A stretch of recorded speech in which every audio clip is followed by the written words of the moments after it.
বন্ধুরা, আমি উমি হেসেল থেকে বলছি। আজকে দেশি ট্যাংরা নিয়ে এসেছি। দেশি ট্যাংরা দিয়ে আলু দিয়ে ঝোল করব। রসুনটা থেতো করে নিয়েছি, পেঁয়াজটা কুচি করে নিয়েছি, আর বাদ বাকি পরে দেখাচ্ছি। আগে মাছটা ভেজে নিচ্ছি। গরম হয়ে গেছে, এবার মাছগুলো আমি ভেজে নেব অল্প করে। আমার মাছগুলো ভাজা হয়ে গেল। খুব বেশি কড়া করে ভাজিনি, কেন জ্যান্ত একদম দেশি মাছ আর তেল ভর্তি মাছ। এই তেলে আলুটাও ভেজে নেব আমি। সামান্য নুন দেবো।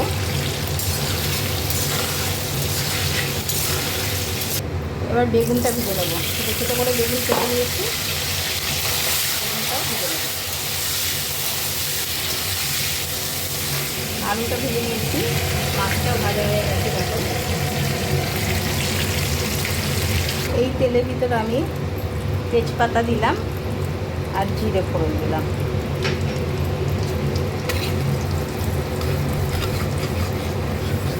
একটা গোটা রসুন ছাড়িয়ে সেটাকে আমি থেতো করে নিয়েছি।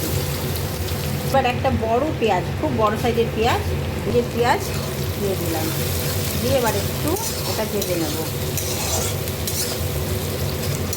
পেঁয়াজটা ভাজা হয়ে গেছে, আমি এখানে কাঁচা লঙ্কা বাটা, আদা বাটা দিয়ে দিলাম।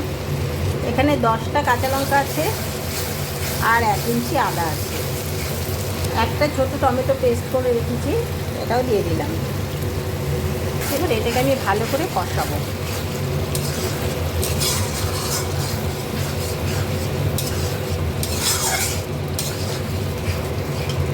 এক চামচ হলুদ দিয়ে দিলাম, স্বাদ অনুযায়ী নুন দিলাম।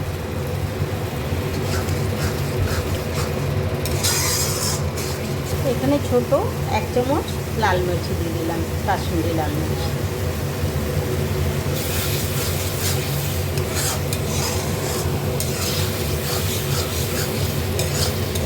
বেগুন দিয়ে আলু দিয়ে দেশি ট্যাংরা এইভাবে রান্না করে খেয়ে দেখো, সত্যি খেতে খুব ভালো হয়। যারা নাকি মাছ গন্ধ পায় ট্যাংরা মাছে, তারাও খেয়ে নেবে, কেন এইভাবে যদি রসুন ফোড়ন দিয়ে রান্না করা যায়।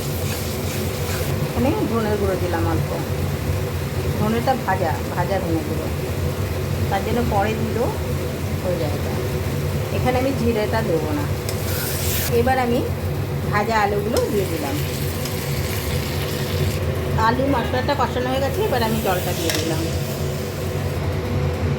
একটু ফুটে উঠলে, ঝোলটা ফুটে উঠলে তারপর আমি মাছটা দেব। ঝোলটা ফুটে উঠেছে, আমি মাছগুলো সব ছেড়ে দিলাম।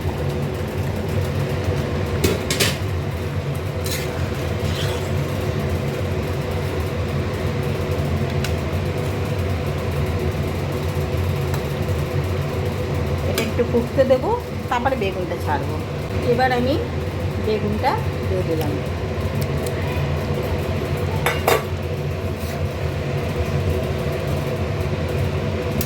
কেন আগে বেগুনটা দিলে বেগুনটা গলে যাবে। এইভাবে ট্যাংরা মাছ রান্না করে খেয়ে দেখো, দুর্দান্ত স্বাদের লাগে। সত্যি বলছি, ভাত চেটে চেটে খাবে, থালার ভাত পুরো চেটে খেয়ে নেবে সব। একটু ফুটলে আমি ধনে পাতাটা দেবো, ধনে পাতাটা দিয়ে দিলাম। আলু দিয়ে বেগুন দিয়ে দেশি ট্যাংরার ঝালটা আমার হয়ে গেল। ঝালও বলতে পারো, কারিও বলতে পারো এটা। এবার আমি তোমাদের পরিবেশন করে দেখাচ্ছি। দেশি ট্যাংরাটা বেগুন আলু দিয়ে আমার কারিটা হয়ে গেছে। দেখো, তোমাদের যদি ভালো লাগে লাইক করো, কমেন্ট করো, সাবস্ক্রাইব করো। থ্যাংক ইউ, ধন্যবাদ। খেতে দুর্দান্ত স্বাদে রয়েছে।